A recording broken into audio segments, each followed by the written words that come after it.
Welcome back to the channel, everybody. Thank you so much for joining me and allowing me to continue to be your daily advocate. If you're new here or you're not subscribed for any reason, please do me a huge favor and hit the subscribe button. Thank you to all of you who have been watching and following me for so long. It truly means a lot, and I'm glad that I can be this person. A blockchain company that developed a relationship dating back to 2016 ended up buying 1.04 billion XRP from Ripple in 2019, and they're now seeking to build at least, their own cross-border payments platform without Ripple. Well, isn't that interesting? Sounds like a similar use case, right? Very interesting indeed. Now, is this bad? Look, there are actually a couple companies that are working together with the Bank for International Settlements that have built prototypes. One of them is the company that I'm referencing right now. And I covered a portion of the story in a video, I think 3, maybe 4 days ago. And you may remember this headline if you saw the video. It was from crypto media outlet You Today. It was a little dramatic, but their headline was, "Ripple is under siege as 63 central banks collaborate on new payment system market." Now, first of all, that headline isn't even true. They're referencing the Bank for International Settlement, which has 63 country members, but they're not all working to collaborate to make some sort of international payment system. That's just not the case. There's a certain part of BIS which is, so that headline was literally incorrect, and I mentioned that in the video. But anyway, I went ahead and I took a look at the system that was being built and the prototypes that were built, and I dissected it and I explained why, in my humble opinion, this is not some sort of serious threat to Ripple and XRP, and even if success is found, it would not obfuscate the utility for XRP as a bridge currency. So I stated my case as to why this is true. But still, a company that holds, or at least held, we don't know for sure if they sold necessarily, but at least held a massive quantity, over 1% of total XRP on the planet, that held that much, building a payment system that's interested. Would XRP be a part of it? Or is it that did they sell all their XRP and they've taken the money and run, and now they're creating a platform that doesn't need it for some reason? And is this going to be a problem for Ripple? And the project that I'm citing here is called Project Dunbar.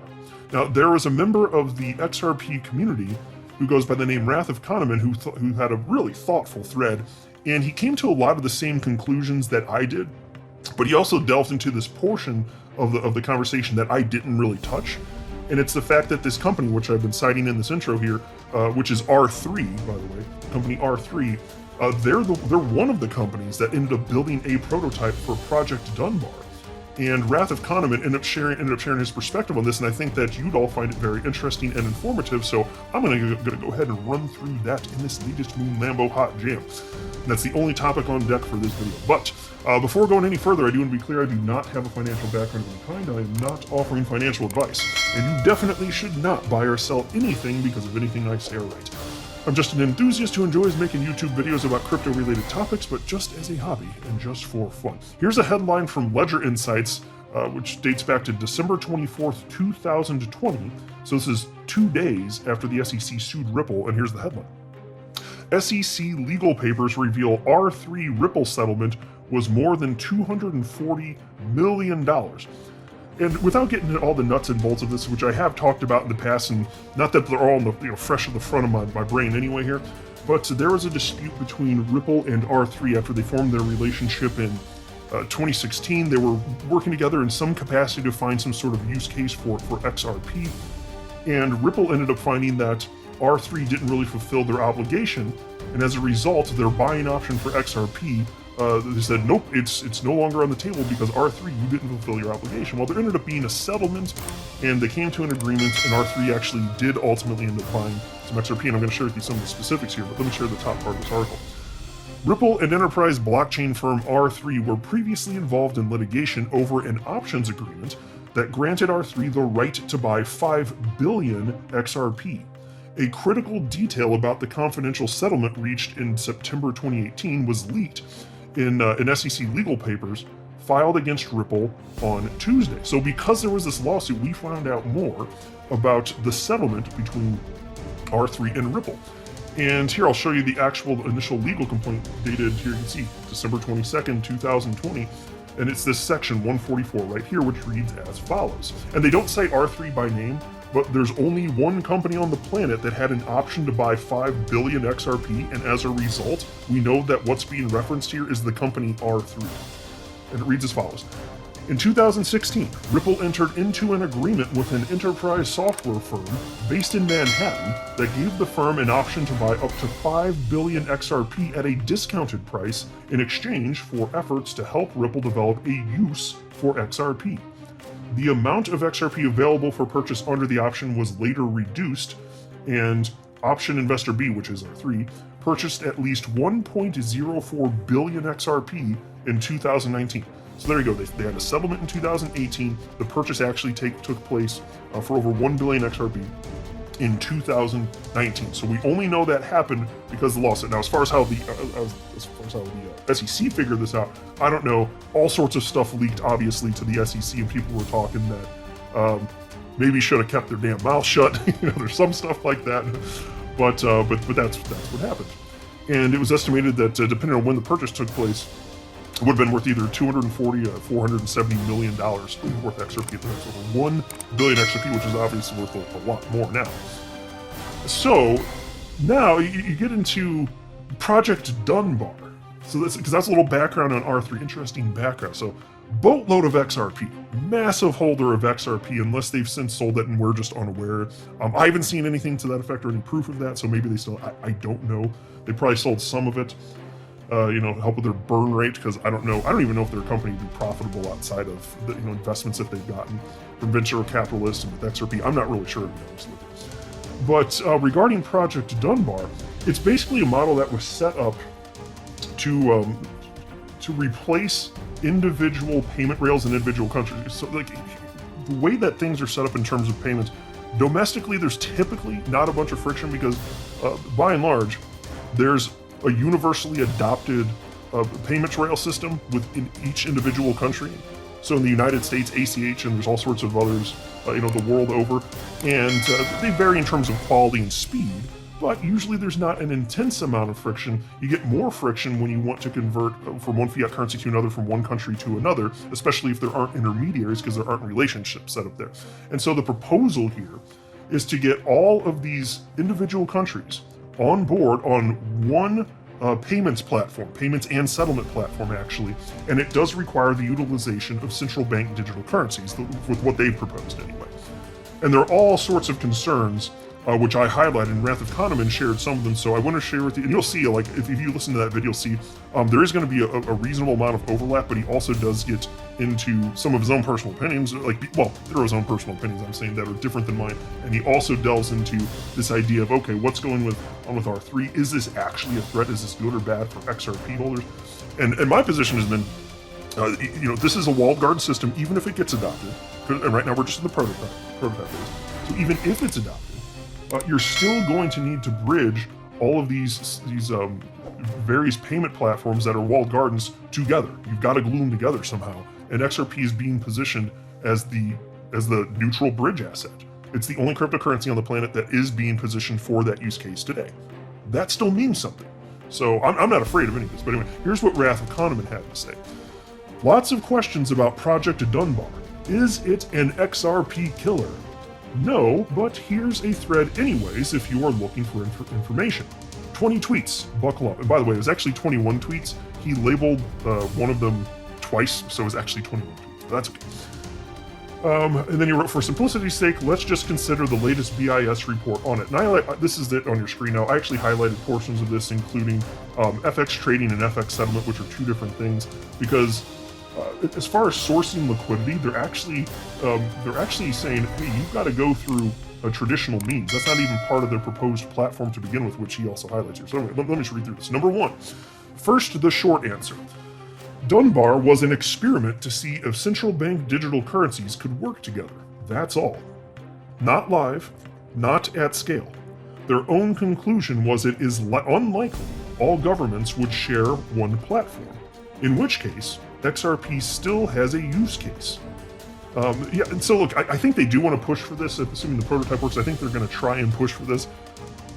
You got quite the uphill battle. I'm not saying it can't happen. You could probably get some success in small regions if you're fortunate, but that's quite the uphill battle.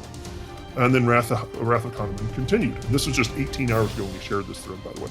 Number 2, Dunbar is a proof of concept by Australia, Singapore, Malaysia, South Africa, and Bank for International Settlements, not the 63 BIS member countries. It was conceived as a multi-central bank digital currency system tried on 2 blockchains, Quorum, an Ethereum chain developed by Consensus and implemented by Partior, and Corda, developed and implemented by R3. So R3 there, they're one of the ones that built a prototype. There were 2 separate prototypes, and they're the ones that had, at least at one point, over 1 billion XRP. Number 3, proper use of this multi-central bank digital currency means participants must already have a national central bank digital currency, by the way. It offers a way to pay central bank digital currency to central bank digital currency, or use sponsor banks for countries unable to directly access other countries, not necessarily eliminating foreign holdings. So pause. This is something that I highlighted in my video 3 or 4 days ago when I was talking about this. This doesn't eliminate Nostra Vostra accounts, the pre-funded accounts. They have not solved that problem. That's a major problem. The only solution humans have devised require the usage of a decentralized cryptocurrency that has an open market price. And why does that work? Because XRP has liquidity. It's already being sold. Now, it doesn't have sufficient liquidity to replace all settlement that takes place internationally today, but the crypto asset class is going to be way bigger in the future, so that problem, in theory, will solve itself. But you're just tapping into people already participating in the market, buying and selling. That's it. That's not what this proposes. This is saying, nope, Nostra Vostra. No solution outside of it. Sourcing liquidity by traditional means. Number 4. This distinction is important as the direct central bank digital currency model creates significant regulatory complications between countries that must share their central banks and exposure to each other's policies. They must agree to a rulebook and governance to participate. So just pause to note, this is a major hurdle. Think about a sovereign nation just giving up some sort of sovereignty as it pertains to the financial system and just hoping that other participants, other nations throughout the world aren't gonna mess it up and gum it up. That's a hard sell, folks. Maybe there's a way to do that. I'm just saying, even if so, that is a hard sell. And this would have to be in a world where central bank digital currencies exist, and technically they do. There's been at least one launch that I'm aware of. But most nations don't have central bank digital currencies yet, and for many, it's years and years off. So XRP, by that time, would be adopted in a much greater capacity, I would anticipate, as a bridge currency. And standards are hard to supplant, so once XRP's there, that's just another notch right there. Like, good luck. Number 5. The hybrid model without direct central bank digital currency interaction requires sponsor commercial banks, increasing complexity, and in some ways mimicking a correspondent system, at least in access. Researchers views it as inefficient because intermediaries are required. Yeah, it kind of defeats the purpose, doesn't it? Number 6, Dunbar tested cross-border settlement, but only foreign exchange settlement is in scope, and foreign exchange trading was taken to be performed outside the platform, meaning that agreement about FX rates, foreign exchange rates, and amounts was not even tried. It relied on fixed numbers without trade messaging. So let's pause to note, that's what I was talking about a couple minutes ago when I was saying, as far as where do you source it, where's the money come from? Where's the liquidity? Well, it's pre-funded accounts sourced through traditional means. That's what we're talking about here. There's nothing different here in that regard. That's a part of the legacy financial system that would be intact with this platform. Number 7. In fact, there are a lot of problems not dealt with in the system, like KYC/AML, that's Know Your Customer and anti-money laundering, strict requirements, and apparently not solved for here, which is not something that I recognized in my video where I was talking about this. It didn't cross my little moon Lambo brain, and it wasn't in the document that I saw anyway, so I'm glad that he pointed it out here. And then he continues, all participants have to agree on these standards and harmonize local laws on things like payment finality, for example. Dunbar was just a pure, could we move central bank digital currency money experiment. Number 8. They discussed the necessary political dimension of a platform rulebook, legal and regulatory framework reviews, and the formation of governance committees to ensure proper compliance. who has the power in such a system? And put that way, does start to sound a little like Swift. Number 9. So you have to ask, who benefits from such an arrangement? There's no doubt central bank digital currencies are on the horizon, but why would large economies give up a degree of monetary control to participate? Would they be happy to supply their central bank digital currencies to banks and let them figure it out? So let's pause here to know, folks, I'm skeptical. Maybe you'd have some smaller countries that are okay being beholden to some other countries. Maybe you would get some sort of traction there. But for most nations, if there's a way to do it without all this nonsense, and you can have XRP as a bridge currency, that's way less risk. Way less risk. If XRP is adopted for that use case at scale, my gosh, that seems like a no-brainer if you're a central bank. That's my opinion. Number 10. They conclude it would be best if, quote, a single global settlement platform that connects all central banks and commercial banks, end quote, were implemented, but admit it won't happen. Instead, they foresee regional platforms. And that means something would need to go between them. Hint, XRP could. Number 11. So Dunbar-like projects could potentially consolidate some currencies while reinforcing the need for go-between assets. It is still a ways off and no reason they couldn't integrate any other digital assets like XRP2. And now, a word about the tech, Partior and Corda. This is the part where we're going to soon be into a little bit of discussion about R3. Number 12, Partior is a payment platform venture by Temasek in Singapore, JP Morgan, and DBS that uses Quorum, which is the consensus project, with Joseph Lubin, everybody's best friend, which is an Ethereum-based solution. Gas fees are set to null. It's not exactly an open platform, though they say it will be at first. In Dunbar, on AWS, only SGD and USD currencies right now. 13 provides, actually I don't need to do that. That one is just links to some articles on that, so we can skip to 14 here. 14, R3 used Corda, an open source blockchain system to build their example. Corda isn't a payment platform. In Dunbar, it's ran on Azure. But we have to address the Corda settler that uses XRP methods there. And many of you may have heard this. R3 has developed the Corda settler. There's the Corda blockchain, and then there's the Corda settler, which are actually separate pieces of software technically. And so I don't think there's a deep understanding. Not that I have like some insanely deep understanding of this, but I understand some of the basics. And I think even some of the basics aren't really understood in the community. But the Corda settler uses XRP. You may have seen that spoken about over the last few years, in particular in the community. Well, you can settle to XRP. The Corda settler, it's not the same as on-demand liquidity. It's not being used as a bridge currency. Corda was basically set up as a smart contract platform without a native cryptocurrency attached, if memory serves. I researched this literal years ago. I made a video on this in probably the beginning of 2019. because I was curious about it because people were talking about it back then. Corda settler, XRP, this is great. So I looked into it. And basically it was a smart contracts platform, Corda is. And then once you have some sort of finality with a smart contract, for example, then there can be, maybe there's a payout that would be necessary as a result of however that smart contract's in, and then you can settle to XRP, so that would be the payout effectively. It doesn't have to use XRP, but it could use XRP. And so that was what I came to realize upon researching that. It's not as if it's XRP is required. I think there was a bit of a misunderstanding there, at least back then throughout the community. Maybe it's more clear now. Anyway, so number 15, Corda Settler just isn't XRP specific. XRP was the first asset implemented at SBI's behest when Ripple and R3 still had a relationship. But it was built to handle any asset and never intended just for XRP. Check their comments out at bottom of this page. And for the purposes of this video, I'm not going to pull up the link. Number 16. So Settler isn't a backdoor. It's a Corda app you can use to handle any payments, including XRP. And it's likely just as easy to implement XRP payments in a Quorum app too, or for Bitcoin. The ability to use a token does not imply a need for it in this instance. Number 17. But R3 has incentive because they hold XRP.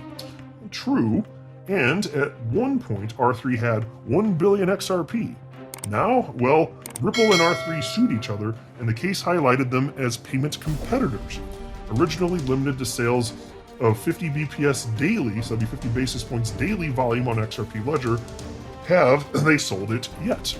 See, that's the question. I don't really know for sure, but they either had or have a massive amount of XRP, right? Number 18, does R3 still have financial motivation to see XRP succeed?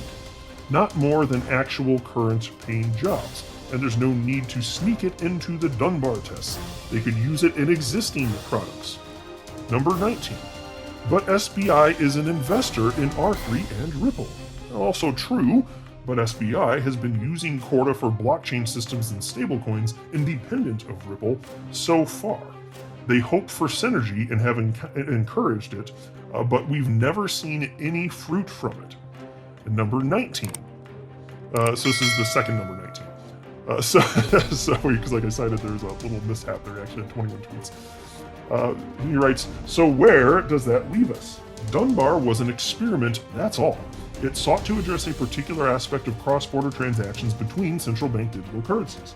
To prove multi-central bank digital currencies can technically be done when trust and cooperation are present. And then he writes in parentheses, I also think it benefits banks more than governments. And then number 20, the final tweet. XRP is still fast, reliable, and trustless for settlement, and therefore has a use, even in a world the Dunbar projects come to fruition in with multi-central bank digital currency platforms. Enjoy the weekend, everybody. And so that's true. I do agree with that. I think he's pretty well hitting the nail on the head here. And a lot of that, again, if you watched my video a few days ago, he came to a lot of the same conclusions. Now, I'll say this, because there's always alleged Ripple and XRP killers out there. There's so many cross-border payments out there. Here's the thing. None of the platforms I've ever seen are trying to position a decentralized cryptocurrency as a bridge currency. None of them. I'm not aware of a single one on the entire planet. Not one. And this is the only solution outside of Nostra Vostra accounts that humans have devised to this point. And so that's why I look at this and I'm just like, duh, of course it works. Unless something comes way out of left field, okay, fine, maybe that's possible. But that's why one of the reasons when I look at the long-term viability of XRP, I'm like, if XRP is solving a problem, that represents value. If something is valuable, humans don't just throw it away. If there is no other solution, XRP is the only crypto solving, even attempting to solve this problem on a global scale, doesn't that mean it's going to be long-term viable? Well, yeah, and again, let time pass. Maybe stuff happens that I couldn't even foresee over the next decade or two, who knows? And another cryptocurrency comes in and somebody sufficiently plants it in there and says, okay, maybe. But Ripple has such a head start for this use case. If this is really going to gain global traction in a more meaningful way, this idea, I think it's going to be XRP, because there isn't even another cryptocurrency in second place now. There is no second place. It's just XRP for this particular use case. And then on top of that, don't forget there are other use cases for XRP. So in terms of long-term viability, I'm just like, duh. Like everybody else can look back in hindsight and see, oh yeah, now it's obvious. I'm like, well, it's pretty obvious right now, but only so long as this adoption continues. If we start to see somebody come in and edge out XRPs for multiple use cases in terms of, a place in the market, okay, fine. So enjoy your day, everybody. I'm always here for you. Leave any comments or questions below and be sure to subscribe. But thanks, everybody. I really appreciate you. Enjoy your day, and I always have your back. So thanks so much, everybody.